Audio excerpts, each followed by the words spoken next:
अस्सलाम वालेकुम वरहमतुल्लाहि वबरकातुहू।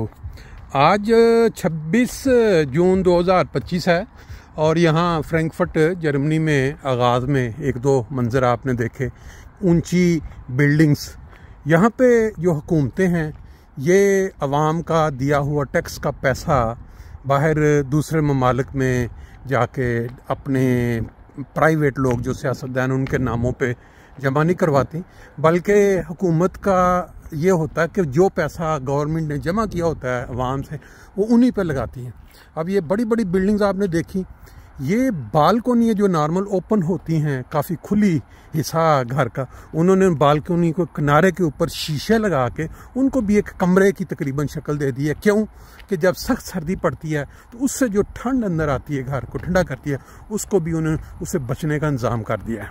और पीछे आपने देखा मशीनरी अभी तक खड़ी है, क्योंकि ये हुकूमतें ऐसी बिल्डिंग्स को बेहतर करने के लिए बाकायदा इन बड़ी बड़ी फर्मों को पैसे देती है कि आप इतना हम हुकूमत से लें और लोगों के लिए ये वाला फ़ायदा करें। बहरहाल ये तो ऐसी कोई बात है ही नहीं जिसके मुतल्लिक़ लोग पहले ना जानते हों। आज गुफ्तगू का आगाज़ एक छोटे से वाक़या से करते हैं। आम तौर पे हम देखते हैं कि यहाँ यूरोप में जब कहीं सफ़र कर रहे हों ट्रेन में या कहीं और जगह वाक कर रहे हों तो आपको अक्सर व बेशतर ये नज़र आता है कि जो औरतें हैं जो वो बहुत ही कम लिबास के साथ घूमती हुई नज़र आएंगी। लेकिन अगर ये काम इस्लामी ममालिक में हो, सऊदी अरब हो या पाकिस्तान हो या कोई ऐसे मिस्र भी बेसिकली मुस्लिम कंट्री है, लेकिन वो कुछ एडवांस है और कहाँ वहाँ के लोग तकरीबन ये यूरोप से ज़्यादा मुतासर हैं और सख्तियाँ भी नहीं हैं, कोई रोक टोक नहीं है। वहाँ का वाक़या है कि ट्रेन में एक उधेड़ उम्र 60 की एज के होंगे और वज़ाकता से बड़े शरीफ मजाज और कुछ दाढ़ी रखी हुई, तो थोड़े सफ़र के बाद एक जोड़ा अंदर एंटर होता है और वो आके उनके सामने बैठ जाता है। वो जो औरत है या लड़की है उसका लिबास इस तरह का था कि शायद जो आप लोग यूरोपियन लिबास के मुतल्लिक़ तसव्वुर कर सकते हैं, इस तरह का कि कमीज़ बड़ी मुख्तसर सी खुले जो मतलब कंधों तक भी कवर ना कर रही हो और जीन्स की पैंट और फिर हाफ बॉडी कवर। बहरहाल वो जो आके सामने बैठ गए तो जो बुजुर्ग लग रहे थे बड़े शरीफ देखने में, उन्होंने क्या किया कि वो उनकी तरफ नज़रें जमा ली, उस खातून की तरफ। कभी वो मतलब उसको ऐसे हाथ नीचे थोड़ी करा के एक तरफ से देख रहे हैं। वो बड़े मतलब टेंशन परेशानी हो गई उस जोड़े को, मतलब वो मियाँ बीवी थे, तो वो जो आदमी था वो बड़ा घूर घूर के इन बुज़ुर्गों को या इस शरीफ नज़र आने वाले शख्स को देखना शुरू कर दिया उसने। बहरहाल काफ़ी देर तक तो वो बर्दाश्त करते रहे कि ये मतलब क्या कर रहे हैं बड़ा घूर घूर के। तो उसके बाद उसने पूछ लिया कि भाई आप क्या हरकत कर रहे हैं? तो कहने लगे कि वो बंदा कहने लगा भाई बात ये है कि जो बीवी का जिस्म ढका हुआ होता है ना, जो ढांप के रखा होता है बीवी ने, उसको देखने का हक तो अल्लाह ताला ने खावन को दिया है, लेकिन उसका जो जिस्म ढका हुआ नहीं होता उसको वो तो सब लोगों के लिए ओपन है, उस पर तो किसी को इतराज़ नहीं। और ये जो आंखें हैं, जो खताकार आंखें हैं, इनके ऊपर तो इंसान नहीं कंट्रोल कर सकता। अगर उसके सामने एक जिस्म खूबसूरत जिसकी नुमाइश हो रही है तो इसलिए आपको ये चीज़ देखनी चाहिए कि अगर आपकी बीवी है तो आपके लिए तो कोई मसला नहीं है। ये जो आपने इस तरह का लिबास इसको पहनवाया है, ये अपने लिए तो नहीं ना पहनवाया, आपने इसीलिए पहनवाया कि लोग इसको देखें। वैसे तो आप घर में अपनी बीवी को देख सकते हैं। बहरहाल वो बंदा बड़ा शर्मिंदा हुआ ये बात सुन के। तो उसके बाद वो अगला स्टॉप आया तो वो उतरने लगे भी, तो उन्होंने फिर एक दफ़ा सार उठाया और बाहर निकाल के उनको कहने लगे कि हमारे गांव में जो दरख्त हैं, फलदार दरख्त हों या दूसरे, वो पत्तों के साथ ढके होते हैं और जब वो उनका ढकापन पत्ते जब झाड़ जाते हैं, सूख जाते हैं और वो नंगा हो जाता है दरख्त, तो हम कुल्हाड़ी के साथ उस दरख्त को काट के ना उसकी लकड़ियाँ बना लेते हैं। इसके अंदर बड़ा ही गहरा सबक दिया उन्होंने उस जवान जोड़े को। अब बात सिर्फ इतनी सी है कि आया इस कमाल के जो लेसन को या सबक को कितने लोग गहराई के साथ समझ सकते हैं। बदकिस्मती ये है कि इंसान जहाँ जाके आबाद होता है वहाँ उसी तरह माहौल में ढलना शुरू हो जाता है। हमारे पाकिस्तानी लोग यहाँ जब उनके बच्चे आहिस्ता आहिस्ता बड़े होना शुरू हो जाते हैं तो वक्त के साथ साथ आहिस्ता आहिस्ता उनका वो जो एहसास शुरू में जागा होता है वो ख़त्म होना शुरू हो जाता है और वो अपना क्या कहते हैं हथियार फेंक देते हैं। हालांकि इस्लामी तालीम के मुताबिक या हमारे जो मुआशरा है, जो अखलाकियात हैं, वो उससे उल्टा दूसरा सबक सिखाता है। भी मैं आपको बड़े मज़ेदार किस्म के 2 शेर सुनाता हूँ हमारे मुबारक सदीक़। ये बेसिकली शाम की वाक है। सुबह की वाक आप काफ़ी देख चुके, फजर के बाद हम जो किया करते थे ग्रुप में। तो आज कल हम शाम, मौसम गर्म है और शाम लेट देर से होती है, तो चंद मनाजर ये देखें, लोग इधर भागे आ रहे हैं, हल्की हल्की वॉकिंग कर रहे हैं और हमारे सामने एक बुजुर्ग खातून हैं, वो भी अपनी निकली हुई हैं वॉक के लिए।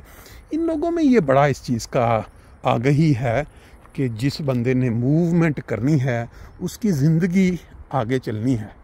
जिस वक़्त इंसान ने मूवमेंट छोड़ दी, समझ लो कि फिर वो बग़ैर मूवमेंट तो एक ही जगह है जहाँ के बाद कोई मूवमेंट नहीं।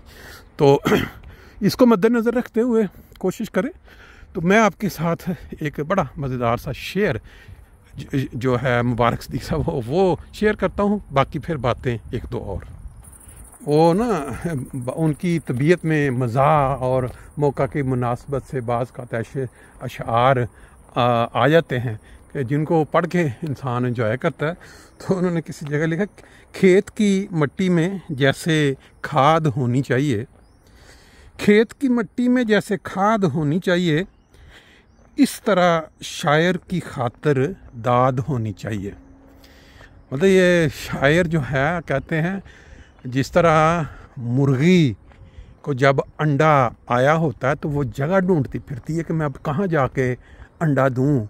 जो शायर होता है ना, उसको जब शेर आए होते हैं तो वो जगह ढूंढता, फिर वो महफिल ढूंढता फिरता है कि मैं अब कहाँ जाके वो शेर सुनाऊँ। तो मैंने कहा चलें दोस्त जो हैं वो इसको एंजॉय भी कर लेंगे और हमारे मारूफ शायर मुबारक सदीक़ी साहब का ये जो शेर है ये भी इसी तरह आगे से आगे पहुंच जाएगा।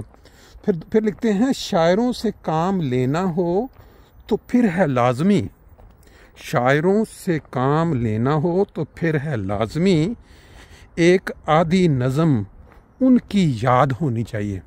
यानी कि शायरों की एक आधी नज़म याद हो। तो ये जो शेर हैं ये तो बड़े आसान हैं, ये तो वैसे ही सब कुछ याद हो जाएंगे। फिर उसके बाद लिखते हैं, सदरे महफिल अर्ज़ है कि आज जो ना दाद दे, सदरे महफिल अर्ज़ है कि आज जो ना दाद दे, ज़ब्त उसकी सारी जायदाद होनी चाहिए।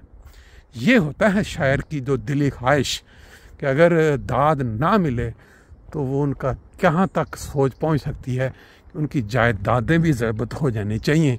इसी ताल्लुक़ में मैं भी ये अर्ज़ कर दूं कि ये जो यूट्यूबर होते हैं ना मोमन, अक्सर अगर उनको सब्सक्रिप्शन ना मिले और लाइक ना मिले और आगे शेयरिंग ना मिले तो मेरा ख्याल है वो भी इस शेर की तरह कह सकते हैं कि सदर महफिल अर्ज़ है कि आज जो सब्सक्राइब ना करे, ज़ब्त उसकी सारी जायदाद होनी चाहिए। बहरहाल ये तक फ़न था। शाम की सैर हमारी जारी है।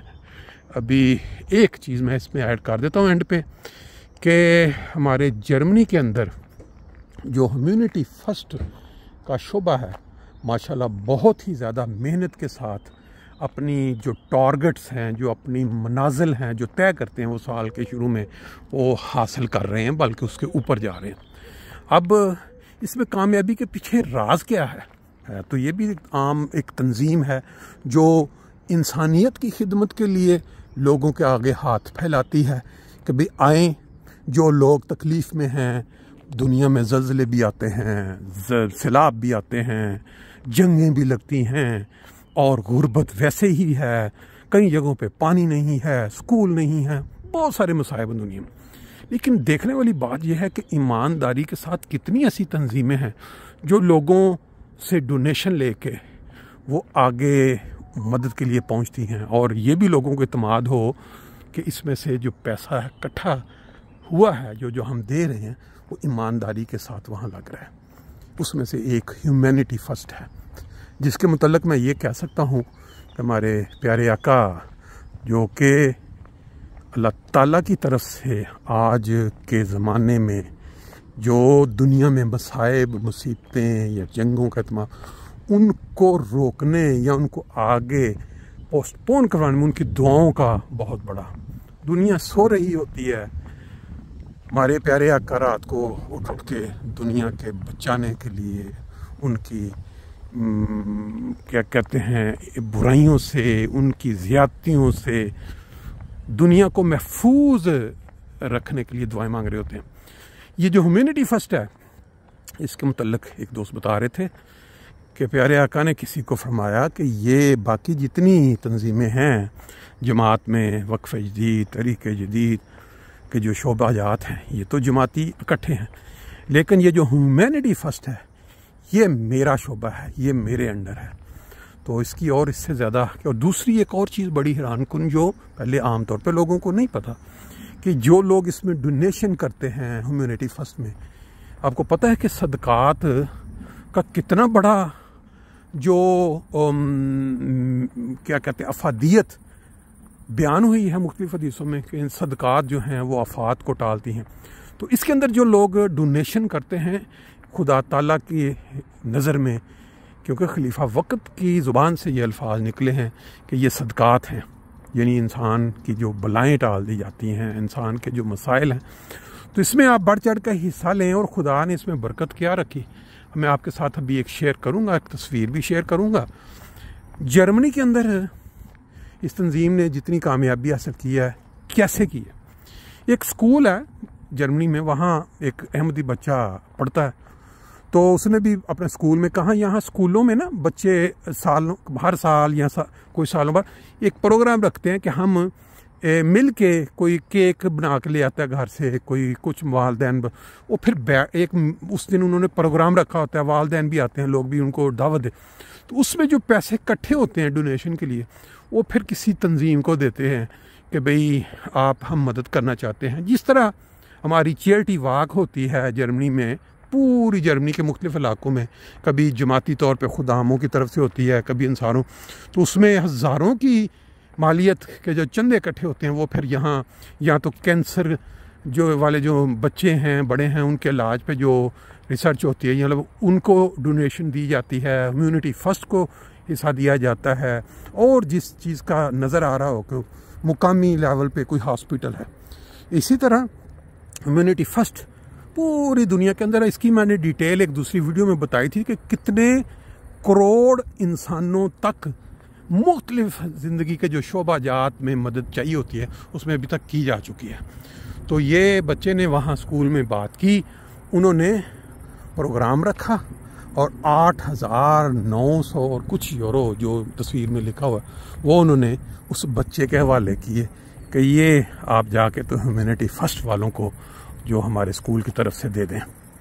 अब ये ऐसे ही तो नहीं हो जाता कि एक बच्चा छोटा, और ये सरासर पीछे ये जो दुआएं हैं खिलाफत अहमदिया की, और जो दोस्त इसमें काम करते हैं, उनकी मेहनत होती है ईमानदारी के साथ, कि आज 30 साल अगर पूरे हुए हैं इस तंजीम को काम करते हुए, तो इसके जो फल हैं, जो फ़वाइद हैं, वो सामने नज़र आ रहे हैं।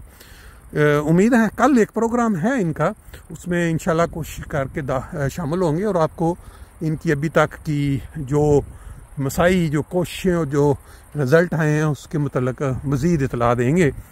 बाकी ये शाम की सैर, छोटी सी सैर, ज़्यादा नहीं, ये आपने देखा कि बड़ा खूबसूरत सा माहौल, बड़ा खूबसूरत सा मौसम, लोग आते जाते, कोई भाग रहा है, कोई वैसे चल रहा है उम्र के हिसाब से। बाकी ये फ्रैंकफर्ट का किनारा कई दफ़ा पहले भी देख चुके हैं, लेकिन आजकल ये जो दरख्त हैं हरे भरे हैं, और ये जो घास है बड़ी हो के सूख रही है इस वक्त, यानी इख्तिताम हो जाएगा इसका, और मज़ीद गर्मी के साथ। सबको अल्लाह ताला खुश रखे, आबाद रखे। बाकी इंशाअल्लाह ताला फिर अगली किसी नई खबर के साथ, कोई नई आइडिया के साथ आपके साथ शामिल होंगे। अस्सलाम वालेकुम।